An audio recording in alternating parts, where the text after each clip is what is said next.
Hei, Ivar her. Dette den andre delen av 2 episoder med 2 australske og en tysk og en høge. Har du ikke hørt første episode, så trenger du egentlig ikke å gå tilbake igjen og høre den først, men du bør jo naturligvis høre den uansett på et eller annet tidspunkt. Du finner den i Reve Allstars-feeden.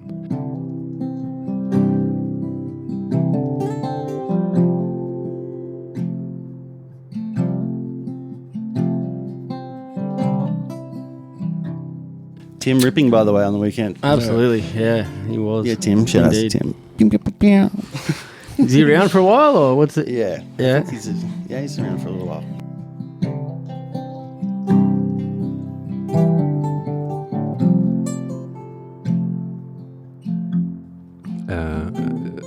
Jaymin, what's a sexual refugee? Oh, sexual refugee. The official.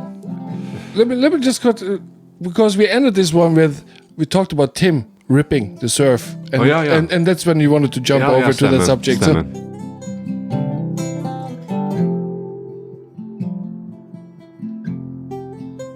Vi starter på ny.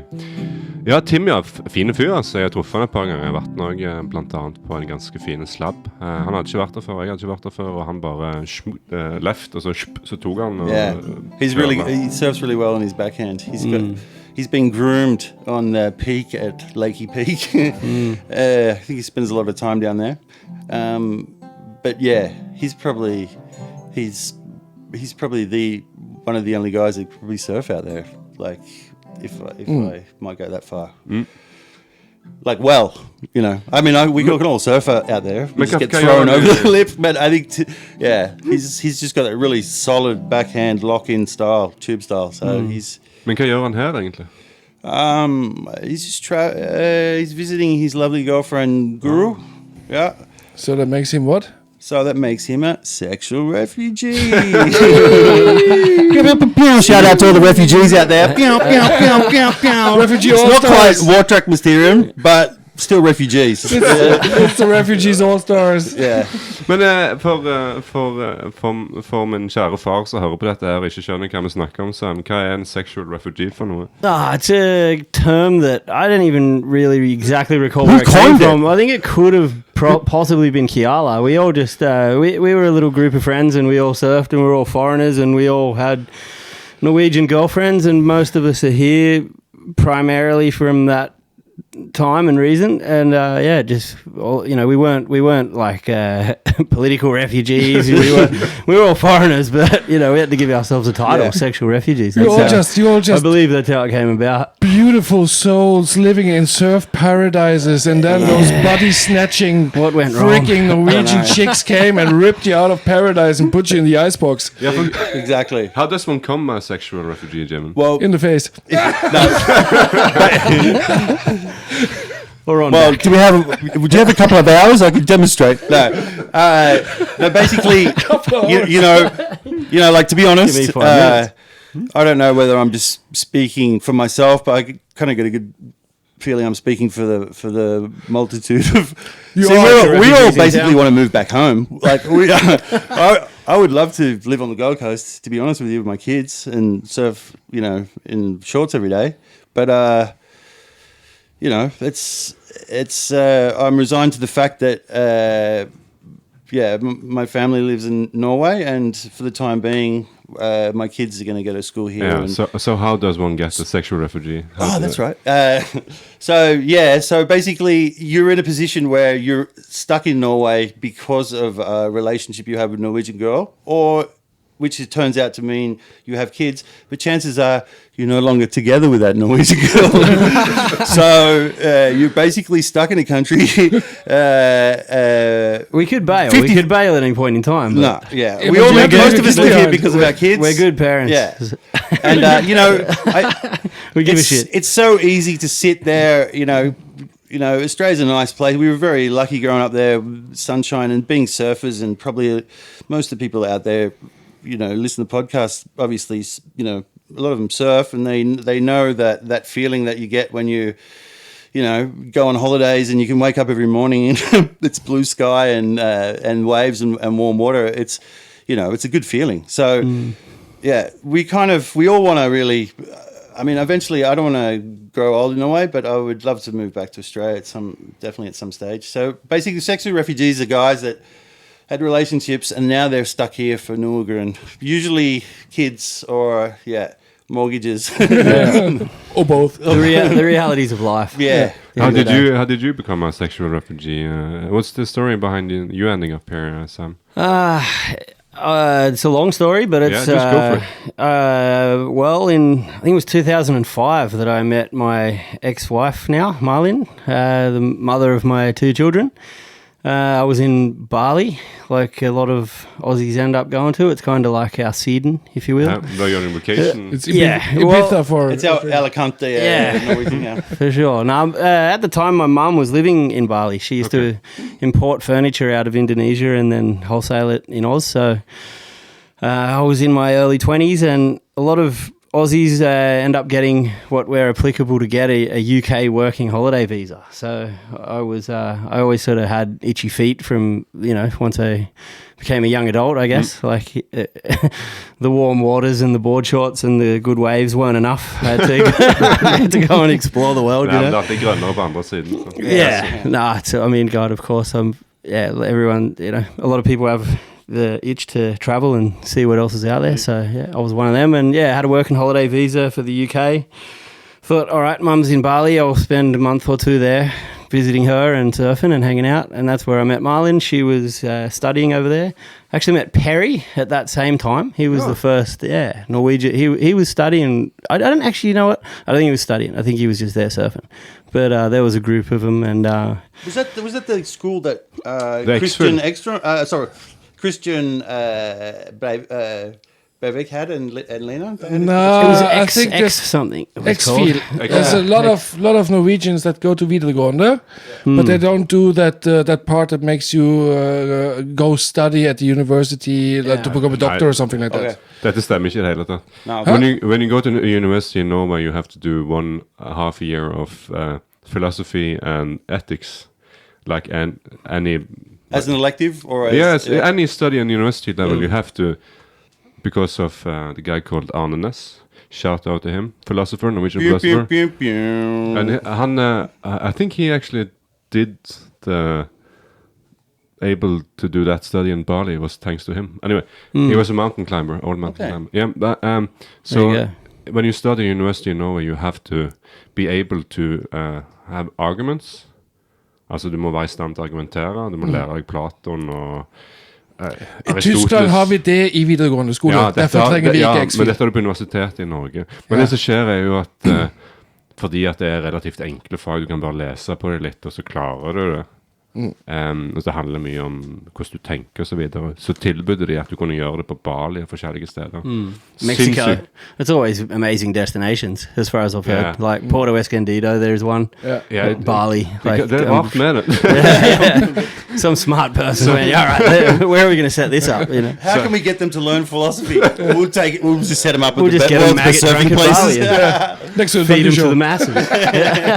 So for a long story short, you met Perry there. Yeah, he was part of that gang, and but I fell in love with Marlin. Went and lived in the UK for a year, and she came back to Stavanger, where she was from, and we obviously one thing led to another. We ended up together for about 10 years, and separated about 5 or 6 years ago now, and share the custody of the kids 50-50. But 2 beautiful kids together, and they're primarily the reason why I stay these days, to be honest with you.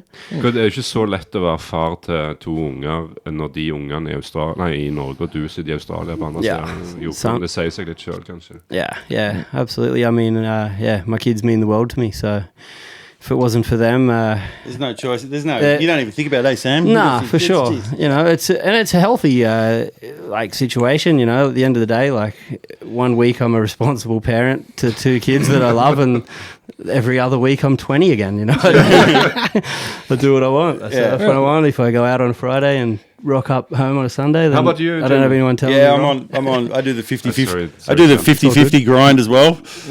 But I mean, how did you end up being? It's a very similar story to Sam. Different girl, of course. Sure about that? You actually met his mom in Bali while he was in the UK. Yeah. I just vips in the 100, by the way. Just kidding. I was traveling and met a Norwegian girl, end up over here. Yeah, but not the mother of my kids.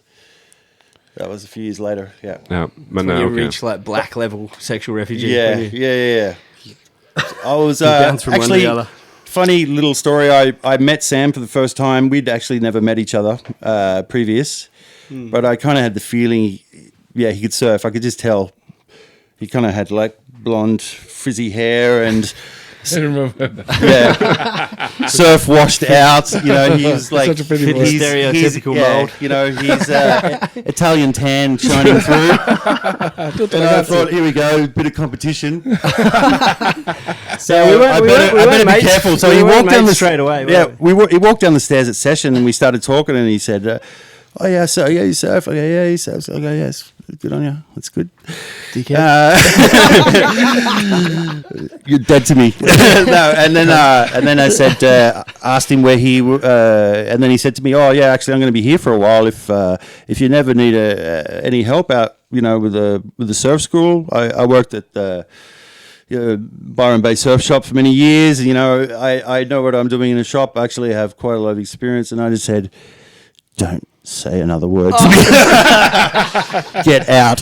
I'm the only Aussie in town. There will not be any more Aussies." That was the last I heard from him. About 6 months at least. I was kidding. Same thing though. People walk up to me. Basically, at the surf shop, I get quite a lot of people come in and visiting. Like you'd meet so many people working in town. Especially with the amount of traffic in summer. So anyway, I didn't really hear much from Sam for a little while, and then we met up, and now I walked out thinking, like, I'm not even going to try to be that guy's mate. I'll just wait till I am. I knew I had a pretty strong feeling we'd end up buddies. Yeah, for sure. So, and then as we we started talking to each other. Yeah, the thing that really got to me was I asked him where he was from, and basically Sam grew up 15 minutes drive from where I lived, where I went to high. And I asked him where he went to high school, and lo and behold, we both went to the same high school together. Went to the same high school. We were like eight years apart or whatever. So all the guys I went to school with were actually, their younger brothers were in school with Sam. And then, I jumped on Facebook, and we have like 100 fellas friends or whatever, and and then it kind of I realized that that was quite a coincidence, and it's nice to have a friend from home speaks the same language, and having someone you can just completely vent your Norwegian frustrations on.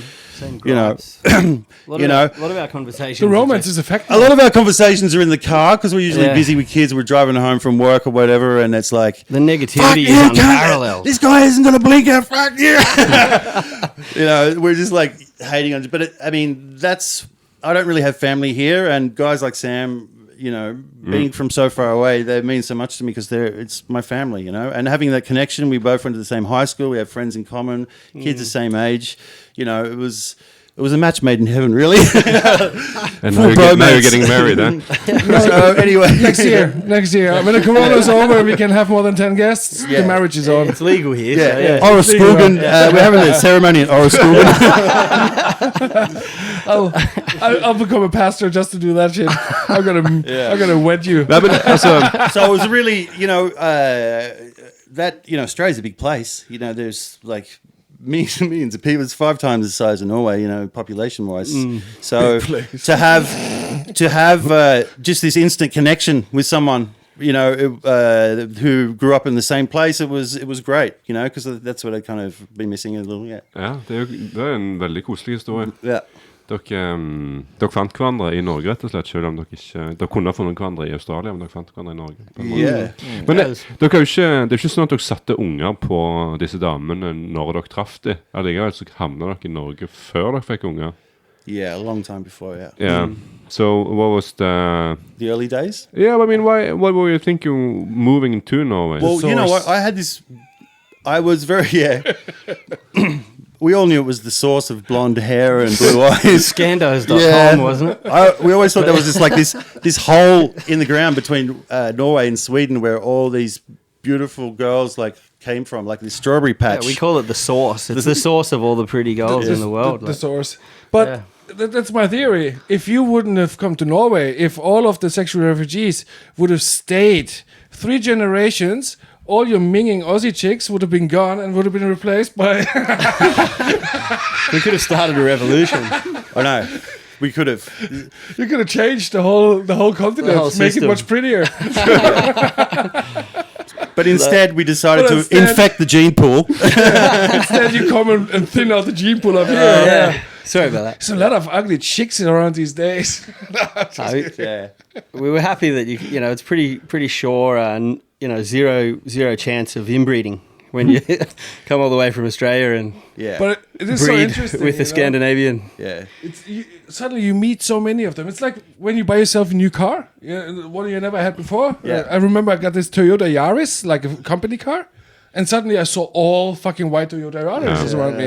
And the same with the sexual refugees, suddenly you're like, oh, there's one from Bahamas, there's one from Hawaii. Men det er jo litt sånn at det er jo fordi at det er andre plasser i Norge hvor surfing er mye større enn det i Norge på en måte, så er det jo, det er veldig mange sexual refugees i vannet på Jæren. Yeah, you know what? The crazy thing is, it's basically surfing that's bringing us all together. That's what we burn for. That's what we grew up doing. And because of not just being from the same place, but having something to do together, that was the big thing. And it's Common not just ground. for my Aussie mates, it's for all my other mates too. It's just that fellowship in the water and hanging out. But having that in common kind of pulls everyone together. So it's, it bonds us. Yeah. I think too, like a vast majority of the so-called sexual refugees met their partners outside of Norway. It's not like you're one of the rare ones that met the mother of your children in the country, Greta, lovely lady. But most and that's the obvious. I mean, Scandinavians are everywhere. I've travelled a fair bit around the world, and like the white Yaris. Yeah, you meet Swedes or Norwegians all over the world, no matter where you are. So, and then of course they're pretty girls often, and but there's also an open-mindedness. It's the open-minded, yeah, for sure. We grow. I think Australian girls may be a little bit more traditionalist, a little bit less independent. Maybe there's too many pigs like us there that ruined it for all the rest of them. Ruined it for and I kind of feel there's a lot. There seems to be a lot more guys in Australia than there is girls, and I think you're driving around Norway in summer and you pull up for gas in this little country town in Norway, and you look around, and you're just thinking, why is there like 10 hot chicks in this town? There's like 5 people that live here and 10 hot chicks. How is that possible? Or you stop at McDonald's. You go to McDonald's and there's like this supermodel, like, would you like fries with that? And you just think, for sure. Yes, please. You definitely get a bit immune to it, too. When you get mates coming over to visit or something from home and they're just losing their mind walking down like Tasta, just to the bus stop. They're going, holy shit, what is this? It's pretty good. And of course, Norwegians shine in summer. So, if we're all out in summer and there's, the stemming is amazing because weather isn't amazing here every day. So when the sun comes out, everyone just kind of lets their hair down a bit. And I think, sure. If you have friends visiting in summer, like they get blown away because they're just like, this place is freaking awesome. You know what I mean? When there's sun, it's bluebird and there's a little wave at Bora and you know what I mean? Everyone's smiling and it's fantastic. Until the first winter depression kicks in. And then comes winter. Kicks you in the balls. Again and again. Another one. But seriously, man, I can tell the weather by calling him in the morning, just listen to his voice. It's like, it must be fucking cloudy. Like this morning, it's like, I was like, blue skies. Men du, Per, er jo tysk. Ja. Men du lå deg ikke til Norge. Jeg lå meg ikke opp til Norge, nei. Av hele den gjengen med utlendinger, så er jeg som kom med jobb. Så I'm a working refugee. Nei, men jeg var stasjonert på NATO-basen på... Isn't your mom or dad Norwegian? My mom's Norwegian, yeah. So I'm half German, half Norwegian. Mora mi er fra Fredrikstad. Yeah. Så jeg vokste opp med å snakke litt sånne biler og båter og perlene. Men du var født i Tyskland? Jeg er født i Tyskland, ja. Og gikk der på skole, tok artium, og så ble jeg elektriker, og så gikk jeg i Forsvaret, og skulle egentlig bare gjøre sånn basic mandatory service. But there was like 18 months, and they're like, I didn't have anything to do, and I was in the wrong half of the year. So if I would have taken that, I would have had to wait 6 months to go to university. So I was like, fuck, I do 2 years, and then I'm out at the right point. And then suddenly it was 10 years, and I ended up in Norway and had quite an interesting job. But that was the same reason they wanted to say. It was like after I was almost 7 years at this headquarters here, which is extendedly long. And they're like, Freisberg, man, you got to go back to Germany now, or you have to quit. And that was like, I was in 4 wars, and I was like 10 years.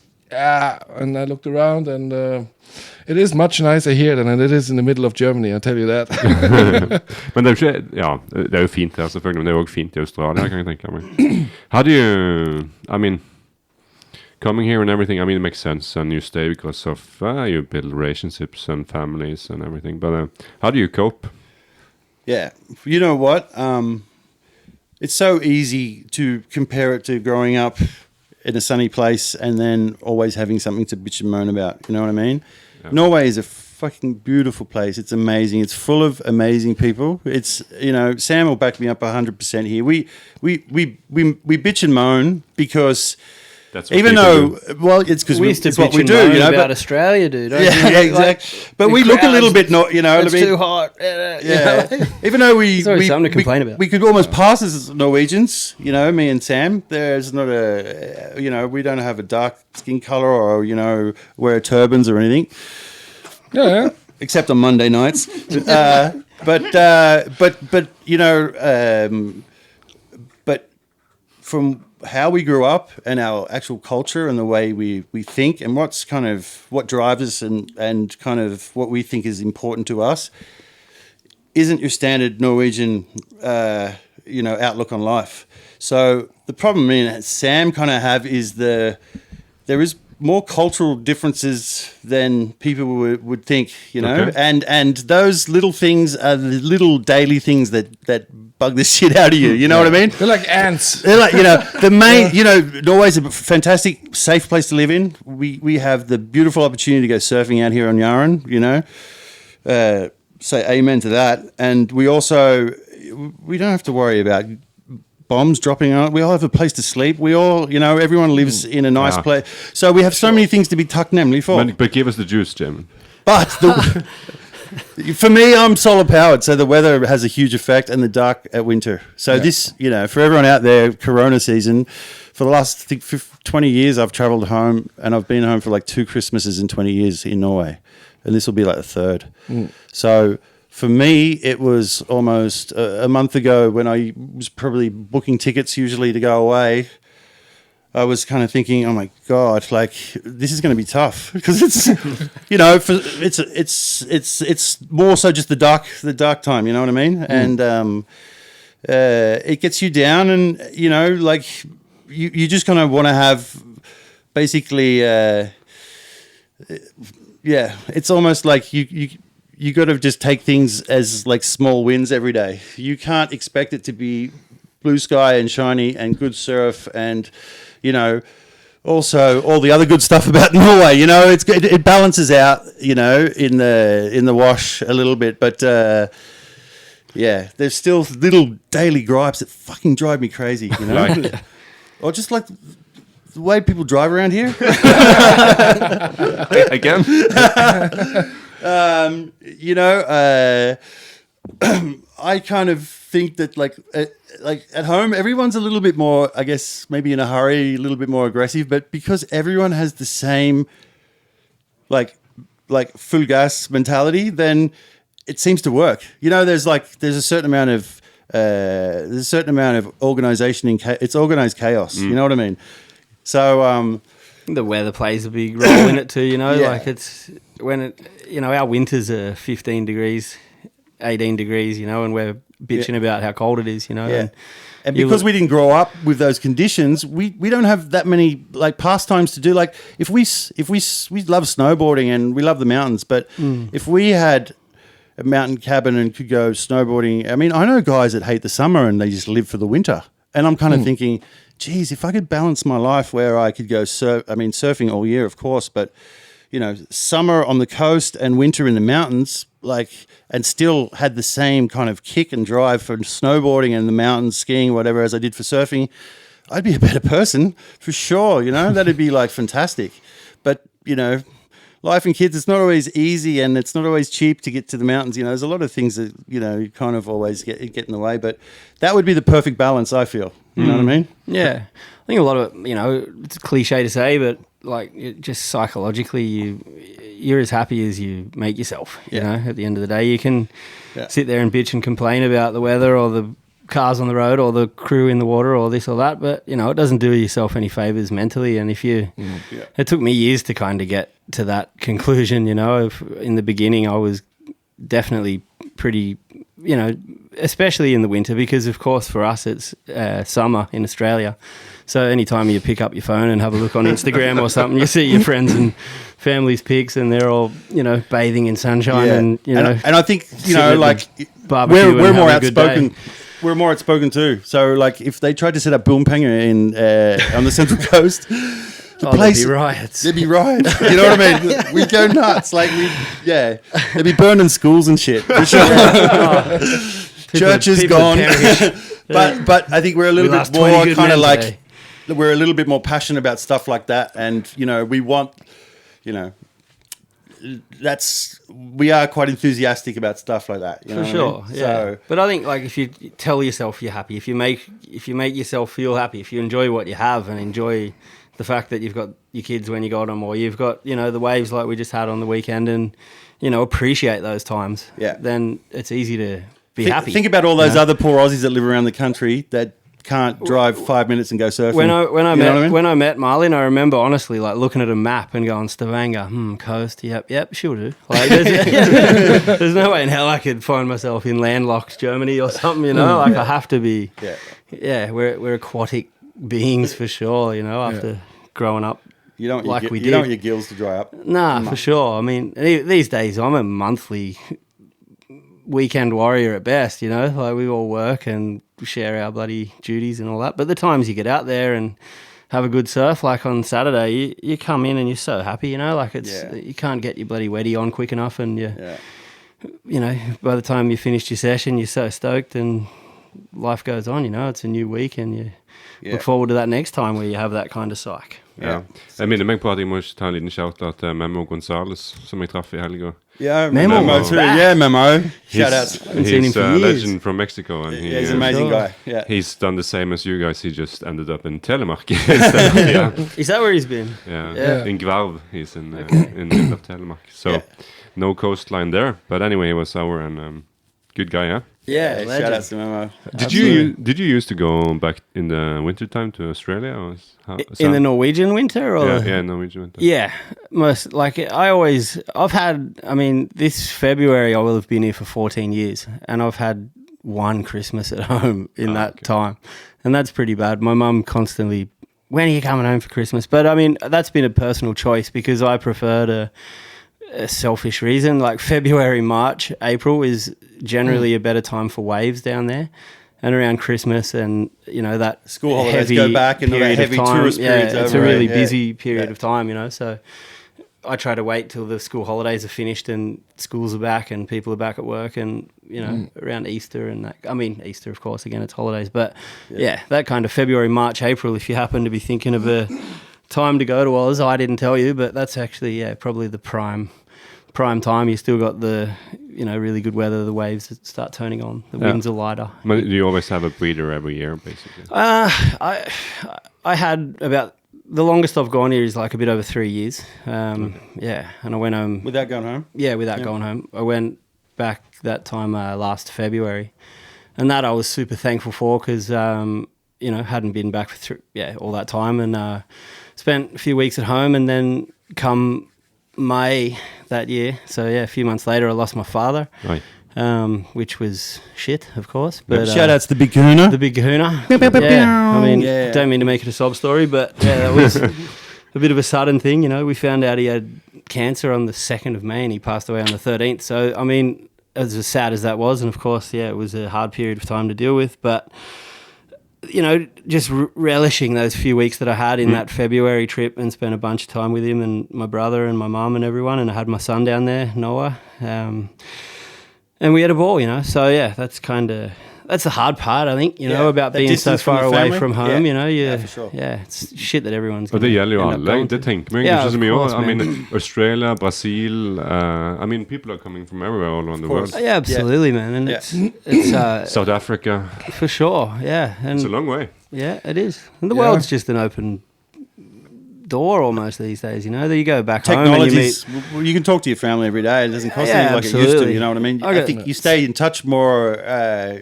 for sure.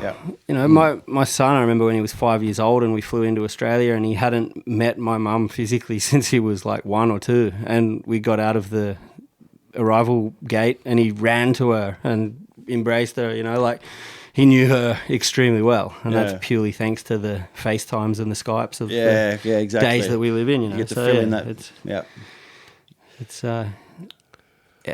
It's tough being a sexual refugee here. Så moralen i historien at hvis du treffer So we have to do this in English because it's not Norwegian guys getting sexual reference. So if you meet a Norwegian girl, fall in love. Get a prenup with a Just be careful. It's all well and good to fall in love, but just be careful when it comes to making babies. 50-50 is good. 50% time here, 50% time in Australia. I think Tim's got it pretty sorted out. You know, like he comes and has his visits here, and Guru, good for her, and what a legend she is. You know, she's always traveling around, and this, you know, they got the best of both worlds. Oz, Indo, Jason's just turned up as well from Australia. Our good friend Jason, another guy that I knew when I was like 15, 14 from my local area. He just he's actually just moved to Norway as well. Shout out to Jace. Yeah, Jace. Yeah. So, yeah, but I think as a sideline bystander and looking at from the side, I have that pattern that I see there. There is Norwegian chick going overseas, studying, finding boy, and then girl meets boy, boy meets girl. But the nesting happens in Norway. The children will not be born in any other less country because Donald Trump said so nicely, shit house countries except Norway. So everything else is fucked, yeah. So I think it's very hard to get Norwegian girls out of Norway, especially when you don't get into breed overseas. Yeah, you know, one of our best mates, Dallas. You know, love him to death, but he's as good as they come. But he's very, I don't know what he's like these days, to be totally honest. But I mean, in the past, he's been very adamant that they were all going to move back to Australia, and they got 2 great little kids together, and a beautiful house. I wouldn't move. Yeah, he's got it sussed. But I've said many times, best of luck. That was the carrot that he hung in front of himself for those hard years and those cold mornings that he had to get up, knowing that one day he'd be sipping margaritas and in Byron Bay. Extremely well. Yeah, yeah, I guess most of our as a retiree. Good luck. Sometimes we got to keep the dream alive at least. Yeah. But we don't want to lose like our brethren either, you know. So I'm happy when, you know, Pete as well, another good mate of ours, he just bought a house. It's like, sick, he's cement, you know, he's not going anywhere. He's not going anywhere. He's got his concrete shoes on. Yeah, exactly. Ball and chain. Concrete shoes, house loan. Yeah, sure. If he's all fucked off, then it'd be a different story. But we also, you know, the beautiful thing is we all feed off each other because we're all, a lot of us in the same position. And I don't just pick out my Aussie mates that live here, but I look at foreigners in general wherever I go now because I'm a foreigner, you know what I mean? And like I said, maybe I don't look, you know, I don't fit the usual foreigner utseende, but I, you know what I mean? I feel every one of their... Oh, you took a chips. I feel every one of their, like, you know, you always miss the place you came from. You always miss your family, you know what I mean? It's like a little bit harder to get started, usually learn a language and all the rest of it. So... You know, but at the same time, it's also really fulfilling in other ways. So, you know, we're all happy at the end of the day. Like I wouldn't look at any of us and go like, oh man, that dude needs help. He's like clinically depressed or something, sure. Yeah. And hey, never underestimate to get in the winter, and this is not a bullshit thing now, get these lamps, these high mountain lamps, and vitamin D is important. Or once a week, go and get a suntan bed for 20 minutes and get the vitamin D's in. Yeah. It actually fucking helps you in the I totally agree with that. Yeah. Light therapy is insane. So give yourself also a little boost and work a little bit with it and just sit there like, man, you're fucking dog, I'm gonna wait till May. Yeah. Absolutt. Et annet poeng jo, ikke for å trekke det ut I det uendelige, men det jo ganske greit. Altså, på Jæren så det jo sinnssykt mange nasjonaliteter. Integreringer funker jo sånn tålig, selv om vi kjefter mye på hverandre. Yeah, it's fantastic. I love just looking now, there's the full little Brazilian team, the Brazilian Storm, and, I look at those guys and think, yeah, they're just South American Aussies, basically. And they probably look at us and think the same thing. There's a little bit of mongrel in there for sure, but the biggest hearts in the world, shout out to our Brazilian boys, and then, like you say, it's not just them, but there's a full integrating of so many foreigners that come here, to be able to just have the opportunity to just paddle out and get some waves at Jæren, it's the closest thing we have feeling that I have from growing up at home, as soon as I get out to the beach here, it's just like I'm home again, you know what I mean? Absolutely. Yeah. And shout out to the boys like Torger and Jan Erik and the older crew that they're a very tolerant group. We rocked open up arms, for sure. It's not like it's not a given, is it? Like when you go somewhere, absolutely. Especially when you're complete assholes like me and you. For sure, mate. Like all the best to whoever rocks up in Australia and thinks that they're going to just paddle out and get good waves. It's for sure. In many places it's not going to happen like that. But I can't say I've ever felt much negativity in the water from the local guys. No. Ripping it up, so good for them. Unfortunately, no. Dette sliter vi jo med nå, tydeligvis. Vi skal begynne å nærme oss slutten av denne dobbeltepisoden I den flotte nye sesongen av Reve Allstars, sesong 3. Velkommen til sesong 3. Jeg sier det på slutten av episoden, men heldigvis så har Jaymin lagt en intro til oss. Men you'll hear that later, right? Yeah, we are gonna make. We always do recommendations. I was wondering about the book. Are we going to get Sam to open the magazine? Yeah, we should do the magazine. Yeah. So Sam, we're gonna do. Men den faste spalten. Du må ta med deg magasin hjem etterpå. Den faste spalten som nå kommer helt på slutten av episoden at du, Sam, skal finne en tilfeldig, close your eyes, okay? Find do I have to pick the one on top or? But the Surf Norge one, not this one. Yeah. Finn et tilfeldig valgt magasin. I got Playboard.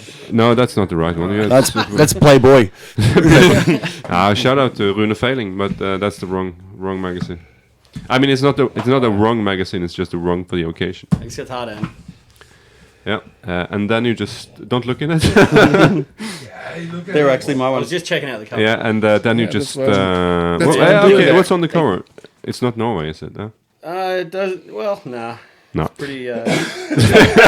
Looks like a 3-2. I'm not sure who the dude is. Ta oss og finn en tilfeldig side. Find a page. Tilfeldig. Random page. Random. Yeah. There you go. Oh. See a nice barrel there. All right. Random page. Yeah, there we go. Not that one. Ad. Sam tar opp innholdsfortegnelsen. Jesus. Først forteller du hva det bildet av. Det en bilde av en mann som spearfish. Hva heter det på norsk? Spearfish. Ja, spydfisk. Hva heter det? Jeg vet ikke. Speedfisk? Spearfishing. He's got a spear gun. Harpoon. So it's not a harpoon. Harpoon, stemmer det. There you go. From the old whaling. It's a guy killing a whale. No, it's not. And it's on fucking difficult. The background doesn't. Yeah, white on green. It's not contrasting. Fra tidligere tider vet man at det har blitt brukt polerte skilpaddeskall som maske og bambusblad som svømmeføtter. I dag består utstyret av våtdrakt, handsker, sokker, maske, snorkel, finner, blybelte, kniv og en kombinert fangst- og varselbøye. For å starte med fridykking bør man begynne på et nybegynnerkurs som gir fridykkersertifikat, ikke ulikt surfing. Årlige NM i harpunering, kåring av årets største fisker, beste fotos, demoshow, treff for UV-jegere arrangeres av Frivannsliv. Lærebøkene, undervannsjakt og fridykking godt lesestoff. Sam, you just picked up the least interesting story. That's the beauty of this section. Exactly. Yes, you never know what you get. Cut it out, that Jaymin people. Det var Soft Norge nummer 7 fra, det står vel ikke årstall. Nummer 7. Har du noen anbefalinger denne episoden, Jaymin? Yeah, Betala Magna. Ja, Yeah. god anbefaling. Per, har du en anbefaling? Jeg skulle rett og slett si, ja, gjør det, som Jaymin anbefalte. Ja, Betala Magna. Ettersom du poster at jeg kommer hjem til deg for å hente pengene, så det en god anbefaling å faktisk bare betale det. Yeah. Your post was fucking amazing, man. It was so funny. Yeah, did you enjoy that? Yeah. I tried to keep it at least a little bit humorous. Not too serious. Keep Stein alive. Keep Stein alive. It is the G-spot of Jæren, though. Stein is. Yeah. Mate, props to him for letting everyone drive down there, There's many other waves where, not going to name them, but one down the road here. South, Vigdal North, Centers, Vigdal.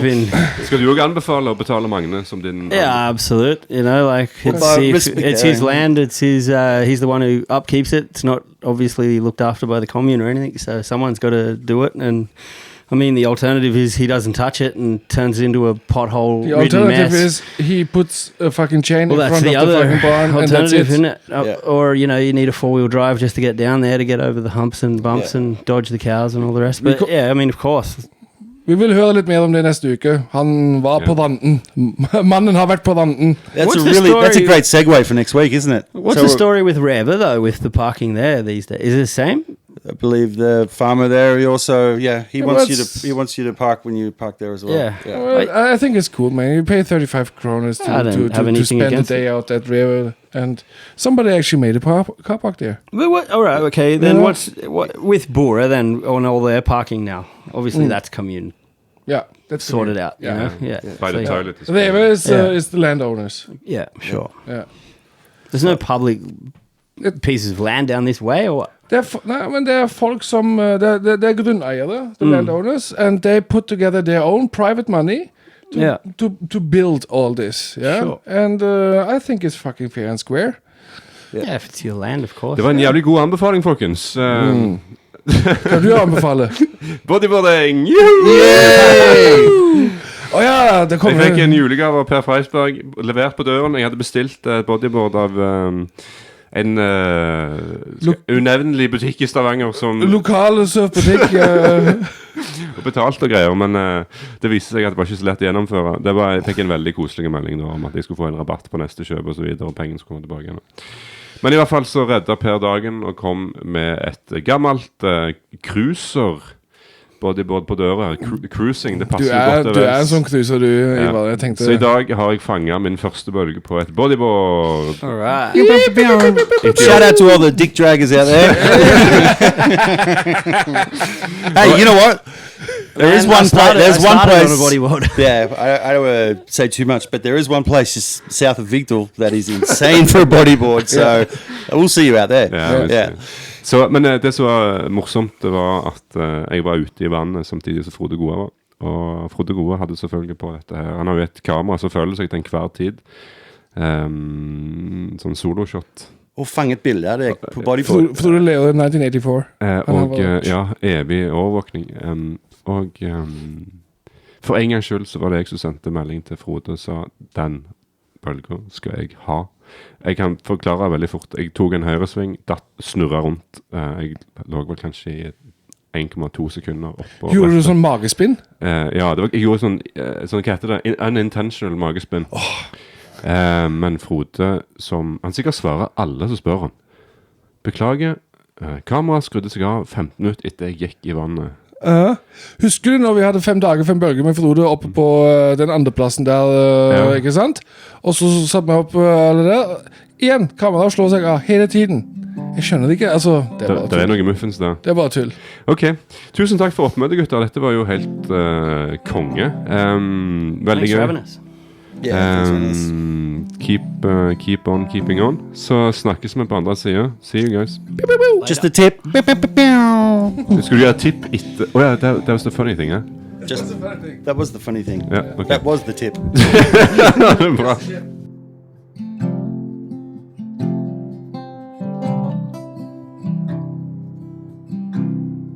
Sure is gonna love this episode.